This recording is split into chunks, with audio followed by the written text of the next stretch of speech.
वे श्रद्धावान व्यक्ति थे। जब मैं कह रहा हूं श्रद्धावान, तो लगता है जैसे कोई धार्मिक पुरुष के विषय में बात कर रहा हूं, वो भी थे। पर उससे कहीं बड़ी बात कि वो जीवन में छोटा बड़ा जो कुछ भी करते थे, जिस पद पर भी रहे, जो भी बोलते थे, उसमें उनकी निष्ठा 100% से भी अधिक होती थी।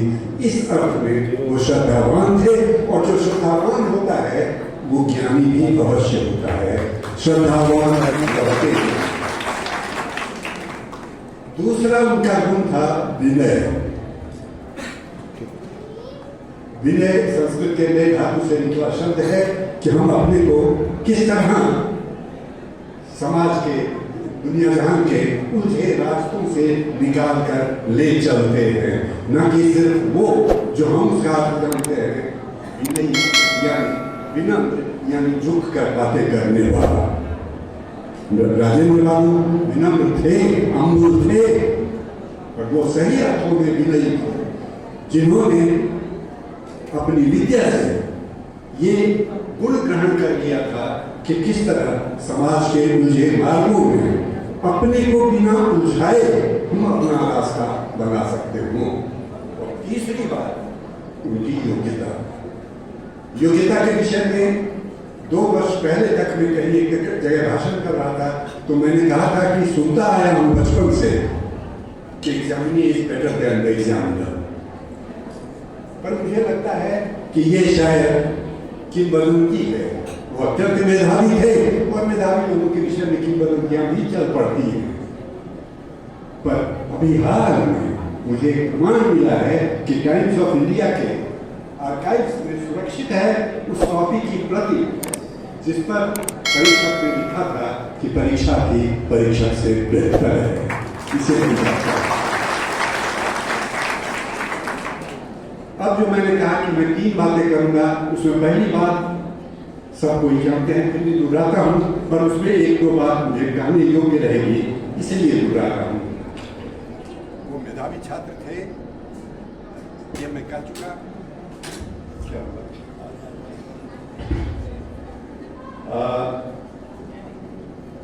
वो एक के बाद एक थोड़े दिनों के लिए इतिहास के, अर्थशास्त्र के, अंग्रेजी के प्रोफेसर बने।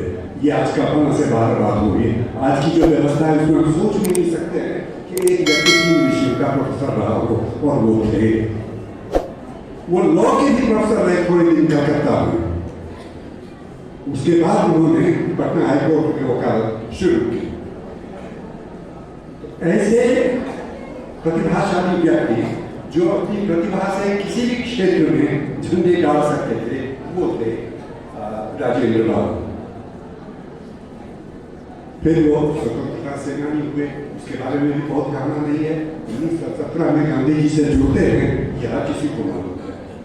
चंपारण में गांधी जी से जुड़ते हैं, और गांधी जी उस दिन से जो राजेंद्र बाबू के विषय में धारणा उन्होंने बनाई कि ऐसा शीलवान, शिष्ट और ज्ञानी पुरुष होना मुश्किल है, वो अंतकाल तक गांधी जी की धारणा में बात बनी रही। स्वतंत्रता सेनानी के रूप में चंपारण के बाद नॉन कॉपरेशन मूवमेंट में हो गए, और गांधी जी ने जब कहा कि विद्यालय छोड़ो अंग्रेजों का, तो विद्यालय तो बच्चे छोड़ देंगे, लेकिन पढ़ेंगे कहाँ? तो फिर अपना विद्यालय कायम करो, और विद्यापीठ कायम किए गए। तो बिहार विद्यापीठ जो पटना में अवस्थित है आज भी, वो बहुत बड़े पैमाने पर राजेंद्र बाबू की देन है। स्वतंत्रता सेनानी के रूप में 1930 के नमक सत्याग्रह में वो जेल गए। 1942 के आंदोलन में वो लंबे अरसे के लिए जेल गए। सारी तकलीफें होगी, लेकिन उसी अवधि में जब भारत की आज़ादी की बात उठी, संविधान सभा का निर्माण हुआ, और अभी राजेंद्र बाबू उसके अध्यक्ष नहीं बने थे, प्रोटेम अध्यक्ष के रूप में सच्चिदानंद सिन्हा थे, तो राजेंद्र बाबू को कृषि और खाद्य मंत्री के रूप में नियुक्त किया गया था। फिर बाद में राजेंद्र बाबू ही संविधान सभा के मुख्य स्थायी अध्यक्ष के तौर पर आए। अपने इस छोटे से कैरियर के विषय में यह मैं छोटा बोल रहा हूँ क्योंकि मैंने छोटे में आपके सामने रखा, और ये बड़ा लंबा कैरियर था, बड़ा घटनाओं से परिपूर्ण कैरियर था। उस कैरियर के बारे में स्वयं राजेंद्र बाबू लिखते हैं कि आई वॉज ए लॉयर, मैंने कानून का काम करता था, I was a lawyer, then became a law breaker, स्वतंत्रता सेनानी हुआ तो कानून तोड़ने लग गया, and then ultimately became a law giver. जब पार्लियामेंट के सदस्य हुए, संविधान सभा के सदस्य हुए, संविधान बनाया, राष्ट्रपति हुए, सारे कानून उनके हस्ताक्षर से बनने लगे, वो लॉ गिवर भी हो गए। कितनी माकूल बात उन्होंने अपने कैरियर के विषय में कही है, ये सोचने की बात है। वो बड़े अच्छे लेखक थे, कुछ चर्चा की गई, आपको कथा लिखी उन्होंने, इस कथा को लेकर एक दो लोगों ने आलोचना की है, उसकी चर्चा मैं नहीं करना चाहूँगा। वो गलत आलोचनाएं हुई थी, आकाशवाणी से प्रसारण हुआ था उसका, मैं आलोचक का नाम भी नहीं लूँगा,